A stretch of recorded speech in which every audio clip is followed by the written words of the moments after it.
Assalamualaikum warahmatullahi wabarakatuh. Salam sejahtera. Alhamdulillah wassalatu wassalamu ala Rasulillah. Saya merupakan Ketua Waden Ustaz Muhammad Hamdan bin Abdul Ghani bagi Politeknik Ibrahim Sultan. Pada malam ini Ustaz ingin menyampaikan berkenaan dengan taklimat sepanjang isolasi dan beberapa peraturan asrama yang perlu diberi penekanan.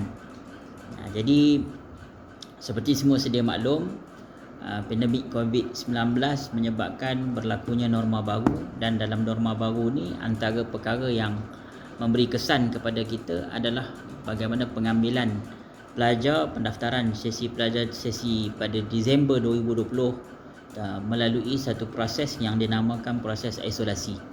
Seperti mana untuk pemakluman semua, proses isolasi ini adalah saranan daripada Jabatan Pendidikan Politeknik dan Kolej Komuniti JPPKK, bukanlah hasil daripada pandai-pandai yang dibuat oleh Politeknik Ibrahim Sultan, tetapi dia merupakan satu arahan untuk mengekang jangkitan COVID-19.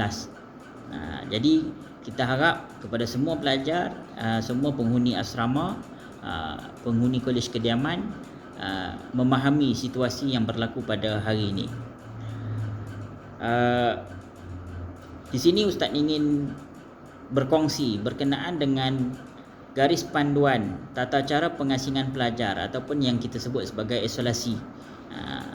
Tapi secara formalnya disebut sebagai pusat pengasingan. Yang pertama adalah tempoh pengasingan. Tempoh pengasingan adalah selama 10 hari bermula pada hari pertama pelajar mendaftar di Politeknik Ibrahim Sultan. Yang Ustaz dimaklumkan, ada pelajar yang mula mendaftar pada 28 hari bulan 2 dan ada pelajar 1 hari bulan 3. Jadi 10 hari akan berakhir bagi mereka yang 28 adalah pada 9 hari bulan. Maksud 10 hari bulan mereka dah bebas untuk beraktiviti seperti mana yang telah digariskan oleh Majlis Keselamatan Negara dan juga Kementerian Kesihatan Malaysia. Tetapi sekiranya lambat pakai gelang, lambat mendaftar, maka dipakaikan gelang biru, maka gelang biru tersebut dia akan jadi lambatlah tempoh untuk dipotong, untuk dia beraktiviti seperti pelajar biasa. Tempoh pengasingan, dan seperti mana yang semua maklum, salah satu tanda pengasingan sedang berlaku adalah pelajar tersebut dipakaikan dengan gelang yang berwarna biru. Bukan gelang warna pink. Kalau gelang warna pink itu semua orang lagi. Tapi kita gunakan gelang yang berwarna biru. Lokasi pengasingan. Lokasi pengasingan yang pertama, blok info 1 dan info 2 untuk pelajar lelaki.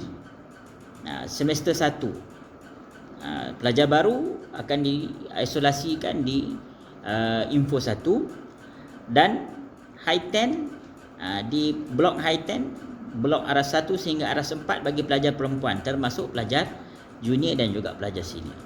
Bagi yang bergejala dan juga PUI akan diasingkan kalau pelajar perempuan di high 10 tingkat 10 dan di high tech 3 sekiranya pelajar lelaki dengan kapasiti satu bilik satu orang. Jadi ini mungkin ada yang bertanya, kenapa boleh jadi PUI sedangkan kita dah hantar borang deklarasi? Seperti mana yang kita tahu, COVID-19 ini dia terlalu misteri. Jadi boleh jadi selepas daripada hantar deklarasi, kemudian mungkin 2-3 hari selepas itu dia maklumkan ada jiran-jiran yang sakit, terkena dan sebagainya, dan dia termasuk dalam PUI. Maka orang sebegini kita akan asingkan ke high tech 3. Satu bilik satu orang. Sekiranya pelajar yang didapati positif COVID-19 akan ditempatkan di ULPL ataupun di Jatiin. Sekiranya tidak ramai, satu bilik kita akan letak satu bilik seorang. di Jatiin ataupun di ULPL, Unit Latihan dan Pendidikan Lanjutan, dan sekiranya ramai maka mereka akan menetap di Hi-Tech 3. Jadi Hi-Tech 3 itu disimpan, Hi-Tech 3 itu di reserve untuk risiko yang berisiko tinggi. Tetapi mungkin orang tanya pula, kenapa tak dihantar ke hospital?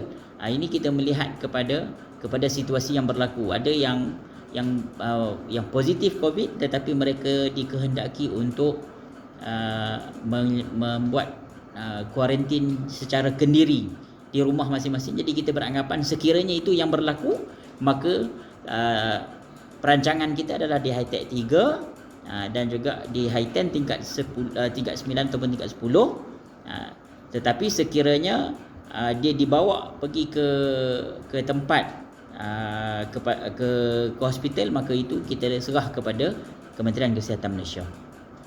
Garis panduan secara ringkas Ustaz bacakan pemakaian pelitup muka sepanjang masa. Terutamanya sekiranya berada di tempat awam dan tempat terbuka. Pelajar dikehendaki mengambil suhu 2 kali di setiap blok kolej kediaman dan dipantau oleh JPK daripada wakil JPKK. Jadi ini perlu diambil tindakan untuk oleh pelajar, kerana itu sebagai satu bukti untuk pemotongan gelang. Sekiranya tidak berbuat demikian, tak ada bacaan suhu, tidak ada deklarasi tentang simptom-simptom, maka lambatlah kamu akan ditangguhkan kamu punya pemotongan gelang tersebut.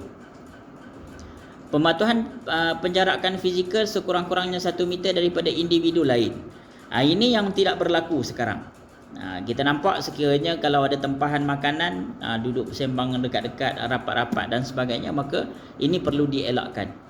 Termasuklah sekiranya nak berjalan daripada asrama ke koperasi, pastikan dalam keadaan yang mempunyai jarak fizikal, bukan dalam keadaan berkelompok. Yang datang dalam keadaan berkelompok ni lah yang akan diberi teguran. Sekiranya duduk dalam keadaan pergi dalam keadaan berjauhan memakai pelitup muka, itu tidak menjadi masalah.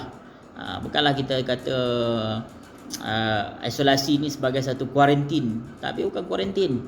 Ia hanya sebagai satu pemantauan secara intensif oleh pihak politeknik supaya kita dapat memastikan pelajar yang datang ni semuanya sihat, tak ada simptom dan tidak memberi kesan kepada dia. Sekiranya ada, kita minta simpanglah. Sekiranya ada, maka kita boleh bertindak dengan sesegera mungkin. Pematuhan membasuh tangan dengan menggunakan air sabun dan juga hand sanitizer. Penggunaan ini adalah seperti mana pengamalan norma baru yang telah pun ditetapkan. Pematuhan 3W, ini secara mudah. Pelawat tidak dibenarkan masuk memasuki kawasan kampus sepanjang tempoh pengasingan. Terdapat pelajar yang tanya, kalau ayah dia nak hantar barang, mak dia nak hantar barang dan sebagainya, boleh tak? Boleh hantar. Bukan tak boleh hantar, tetapi mesti hanya di kawasan pintu gate sahaja, di post guard sahaja, dan pelajar tersebut kena ambil. Kena ambil di situ. Pemakaian gelang biru tadi Ustaz dah sebut, selama 10 hari penggunaan tandas dihadkan. Ini penggunaan tandas ni dihadkan bukanlah sebagai satu kata mesti 3 orang je, tetapi dihadkan ini bermaksud supaya tidak berlaku perhimpunan secara beramai-ramai di dalam kawasan tandas.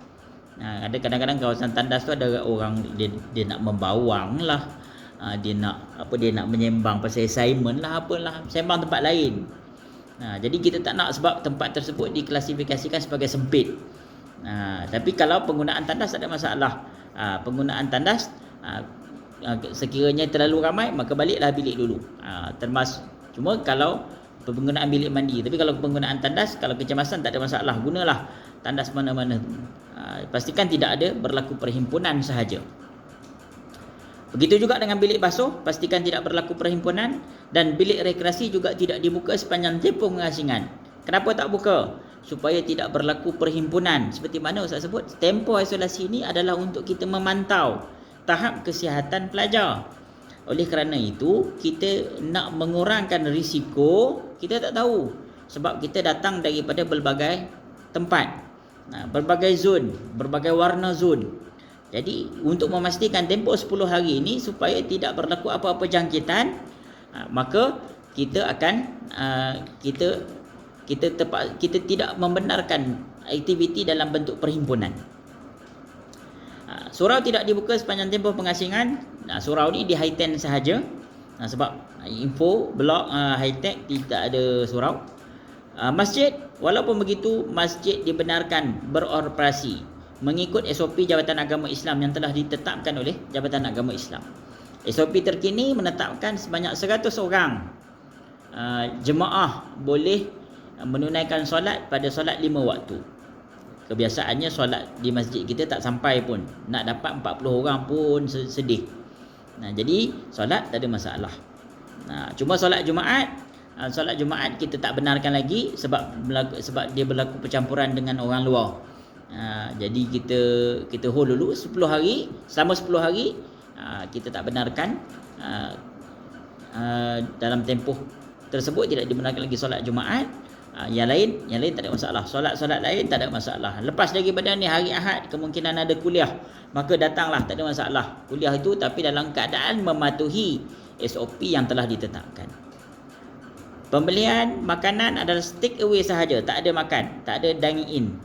Jadi tempahan. Jadi itu kaedah-kaedah yang boleh diguna pakai. Dalam penetapan kita adalah menggunakan cara tunai dan juga tanpa cash ataupun cashless.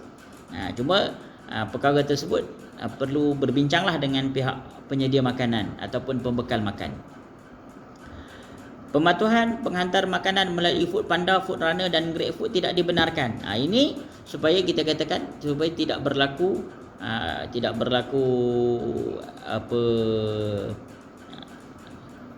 percampuran lagi. Sebab itu kita nak memastikan. Jadi GrabFood, Food Panda ni lama mana tak boleh 10 hari sepanjang isolasi sahaja. Sepanjang isolasi hari ni dah mungkin pada video ini dah disiarkan dah berhari-hari, kita dah kira. Mungkin tinggal hanya lagi seminggu sahaja.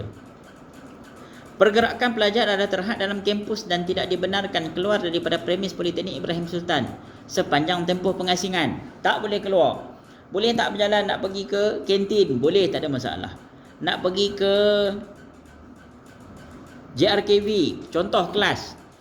Mungkin 1 hari bulan, mungkin 7 hari bulan ada kelas. Boleh tak nak pergi kelas?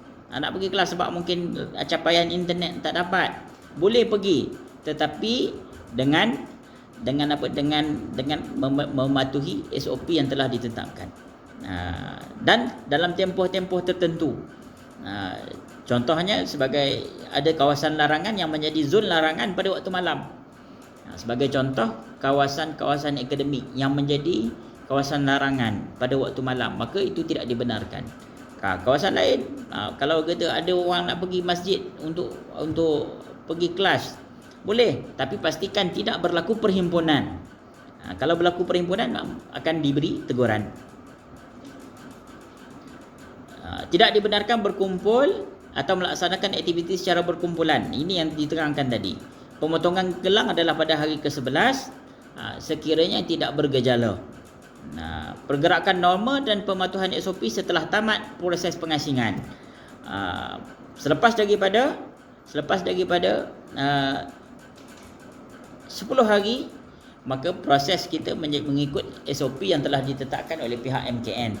Nak berjoging ke, nak naik basikal ke, nak berjoging nak bersukan ke, dah tak menjadi halangan selepas daripada 10 hari bulan. Pelajar yang mempunyai kontak rapat terus memaklumkan kepada bilik gerakan Politeknik Ibrahim Sultan. Bilik gerakan kita untuk makluman semua adalah di sini tempat Ustaz bercakap ni, iaitu di bilik warden, di bilik mesyuarat warden Politeknik Ibrahim Sultan. Digazetkan sebagai pusat, digazetkan sebagai bilik gerakan COVID, Task Force COVID-19. Dan sekiranya tidak boleh sekiranya paling penting sekali, sekiranya tak ada orang pada dalam bilik gerakan tersebut, maka anda dikehendaki menghubungi warden dan juga pembantu pegawai perubatan ataupun disebut sebagai MA, iaitu Cik Saizatul Akmal. Nombor telefon warden, nombor telefon Cik Saizatul Akmal, MA kita, dan juga pengurus-pengurus asrama boleh minta pada majlis tertinggi MT blok masing-masing. Jadi Ustaz tak sebutlah dalam rakaman kali ini, tak disebut. Nanti secara terbuka sangat. Jadi nak dapatkan boleh jumpa dengan MT, ataupun sekiranya berjumpa boleh minta tu nombor telefon. InsyaAllah warden-warden ni tak ada masalah untuk memberikan nombor telefon. Jadi itu berkenaan dengan isolasi, proses isolasi yang kita sebut berkenaan dengan sepanjang tempoh isolasi garis panduan yang telah ditetapkan. Mungkin timbul beberapa persoalan yang berligar pada 2-3 hari ini. Antaranya salah satunya tanya, boleh tak aktiviti bersukan? Bersukan tidak dibenarkan. Sungguh pun begitu, mengambil kira pada beberapa keadaan, sekiranya dia nak bersenam, contohnya dia nak, hari ni Ustaz ada baca dekat Facebook, dia ada apa, dia satu challenge 1000 push up. Dia nak buat dekat bilik dia nak buat dekat kawasan blok, dia bukan di kawasan yang kawasan yang lain, kawasan contohnya di pusat sukan dan sebagainya, di kawasan blok, maka buatlah, silakan. Kalau nak buat aktiviti renggangan sikit ke, dia nak berlari anak dekat kawasan blok, silakan. Tetapi di kawasan terbuka kita masih dalam proses isolasi. Jadi kita masih tunggulah, sabarlah, supaya kita dalam keadaan kita dapat untuk hidup ataupun kita untuk beraktiviti seperti biasa. Kalau cuma pastikan dalam blok itu tidak berlaku aktiviti sukan secara berkumpulan, main futsal, sepak raga bulat, bola tampar. Tapi kalau setakat main PUBG tu, dia berkumpulan tu tak apa, duduk, tapi pastikan ada jarak sosial. E-sport tak ada masalah lah. Kemudian berkenaan dengan makan, Ustaz memahami ada beberapa isu berkenaan dengan makan adalah makanan mungkin lambat dan sebagainya. Antaranya pihak task force COVID-19 telah bertindak. Antaranya pada waktu siang, para pelajar boleh membeli makanan di kafe atau di kantin, dan juga koperasi kita juga dibuka untuk memberi bekalan makanan-makanan kering, Maggi dan sebagainya, boleh, tak ada masalah. Dan jadual makan yang diberikan, yang dinyatakan itu adalah yang berkuat kuasa sekiranya hanya di kafe Highten dan juga kafe asrama sahaja. Di kantin tak ada masalah.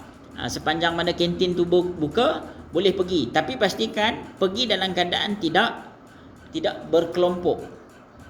Pergi dalam keadaan tidak berkelompok. Dan juga mematuhi SOP, pakai pelitup muka dan sebagainya.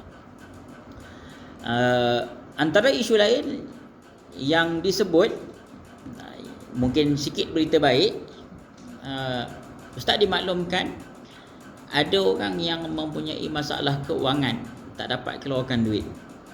Jadi setelah perbincangan dengan pihak pengurusan, pengurusan dan juga pihak yang bertanggungjawab atas kamu semua ini bersetuju untuk membenarkan proses pengeluaran duit, tetapi hanya berlaku di ATM Bank Islam di hadapan ini sahaja, dengan pemantauan daripada pihak keselamatan. Sekiranya sekiranya Ustaz tak pasti video ni bila akan disiarkan. Sekiranya disiarkan, maka tempoh yang kita akan beri, Ustaz akan update daripada masa ke semasa tempoh yang dibenarkan sahaja. Maksudnya tempoh ni siapa yang tak ada duit boleh pergi keluarkan duit, tapi dalam pemantauan dengan pegawai keselamatan. Okey. Dan Ustaz berharap sangat sepanjang tempoh isolasi 10 hari, kurang 10 hari dah sekarang ni, sebab kita semua dah pakai gelang, dah berhari-hari, mungkin ada 2 hari, ada 3 hari, mungkin ada 1 hari. Jadi kita patuhi tempoh yang kita tetapkan, supaya kita dapat beraktiviti seperti biasa. Yang kita bimbang, sekiranya ada kes, maka kita terpaksa lagi isolasi. Jadi kalau sekiranya kita tak nak ini berlaku, maka kita patuhi tempoh isolasi, dan mengurangkan kontak-kontak dengan kontak rapat lah, sebab supaya tidak berlaku penyebaran penyakit. Nah, itu berkenaan dengan proses isolasi. Dan beberapa sebelum penutupnya, Ustaz juga nak maklumkan berkenaan dengan peraturan asrama secara umum. Nanti pihak MT Majlis Tertinggi Jabatan Kuasa Pelajar Kolej Kediaman JPKK akan melaksanakan MRRMKK, Majlis Ramah Mesra Kolej Kediaman. Pula nanti tanya dia orang lah apa MRRMKK, ikut nanti dia orang terangkan balik secara online. Dan dekat situ Ustaz akan terangkan secara detail apakah peraturan-peraturan asrama. Tetapi secara umumnya malam ini yang Ustaz boleh sebut peraturan asrama, antara lainnya adalah kita tidak dibenarkan merokok, vape, curut dan sebagainya. Itu tidak dibenarkan. Tidak dibenarkan berpindah bilik. Tidak dibenarkan membuat penyambungan, extension, tidak dibenarkan. Sebab kita punya bekalan, kita punya asrama kita ni ada ramai. Kalau semua menggunakan extension, dia akan membebankan kita punya kapasiti elektrik, jadi boleh membahayakan. Dan juga haitan juga sama, kita bimbang berlaku sesuatu yang tidak diingini. Dan antara lain juga yang Ustaz nak sebutkan adalah untuk sentiasa menghormati siapa sahaja yang berada di sekeliling kita. Sekiranya yang menegur kita itu atas kesalahan yang kita buat sendiri daripada kalangan warden, maka hormatlah warden. Sekiranya yang tegur kita daripada kalangan pensyarah, maka hormatlah pensyarah. Sekiranya yang tegur daripada kalangan kawan-kawan, maka hormatlah kawan-kawan tersebut.